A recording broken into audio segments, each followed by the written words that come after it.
Thursday, March 24th, marks World Tuberculosis Day. The World Health Organization is calling countries and partners to unite to end tuberculosis. The WHO reports that over 4,000 people lose their lives each day to tuberculosis. More than 95% of TB deaths occur in low and middle-income countries, and TB ranks alongside HIV and AIDS the world's top infectious disease killer.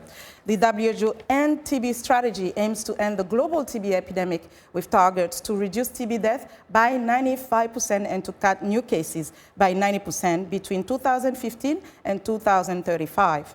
Now joining us live via Skype from Geneva, Switzerland is Diana Weil, coordinator with the Global TB Program of the World Health Organization. Ms. Weil, welcome to the full program. Thanks so much. It's a pleasure to be with you. So the WHO is calling on countries and partners to unite. What is expected of them at this stage? What hasn't been done before that needs to be done at this point? Right. We have a new strategy, the WHO NTB strategy, as you've mentioned. And so we're calling on governments as well as civil society and communities themselves, researchers and the development agencies and community worldwide to unite to bring the innovations that we know are needed so that we can drive down TB deaths and incidents by 2030 in line with the Sustainable Development Goals. And we believe it's viable because we have opportunities out there with many countries already moving in many of the new ways we think are needed to get there. Now, UN Secretary General Ban Ki-moon, in his message to World TB Day, said that the Millennium Development Goal target of reversing TB has been achieved. However, millions of people still die or are infected by the disease. What is your comment? Right. That target wasn't a terribly ambitious one with the Millennium Development Goals. The target at that time was just to turn around the epidemic because it had been going up for years, including in Africa. And so we were able to turn around the epidemic through the efforts of governments worldwide. And so we stopped the epidemic, and now we want to get rid of the epidemic altogether. So today we see that there is a co-infection with TB and HIV that is making the fight against TB much more challenging, perhaps, than before. What is the most pressing issue? What is the most difficult as of today? Is it the co-infection TB, HIV, or drug resistance? Because we see also an increasing rate of drug resistance TB. That's right. We have two major challenges with the co-epidemic of TB and HIV and multi-drug resistant disease.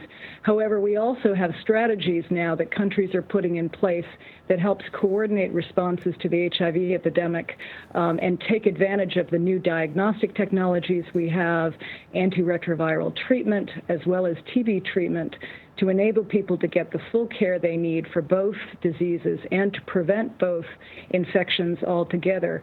And for drug resistance, we have regimens, treatment regimens for people that can treat and cure a majority of multi-drug resistant disease. The biggest challenges for us is that a majority of cases with multi-drug resistant TB today aren't being reached through treatment programs. So we have a long way to go to expand diagnosis and treatment for drug resistance.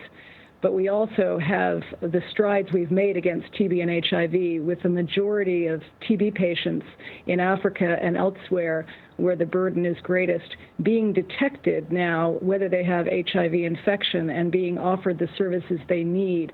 So we've made strides there. We still have many uncovered, but we want to move further.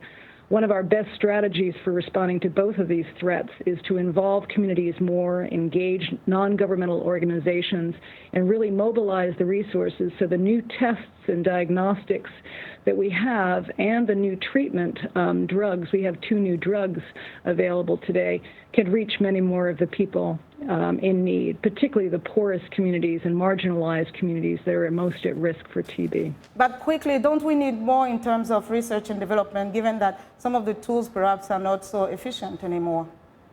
Absolutely. You're absolutely right, which is why our WHO NTB strategy highlights that one of the 3 major areas of work is, in fact, research and development. So we have over $1 billion lacking every year in research financing needed for those clinical trials for new drugs, whole new regimens that could treat TB in a much shorter period of time and with much less toxicity than what people face in their treatment today. And we also need a vaccine that could help prevent TB altogether. And we also want tests like in HIV that could be available in every health center for testing for TB infection and disease.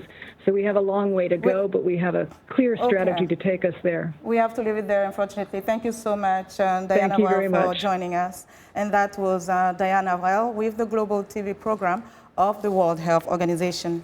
Now, researchers at Cape Town University in South Africa have found that a low-cost urine test that detects tuberculosis in people living with HIV can save thousands of lives. Study author Ketan Deda says diagnosing TB in patients with HIV is difficult because conventional tests require taking an X-ray of the chest and a mucus sample, though for severely ill patients, it can be hard to produce mucus.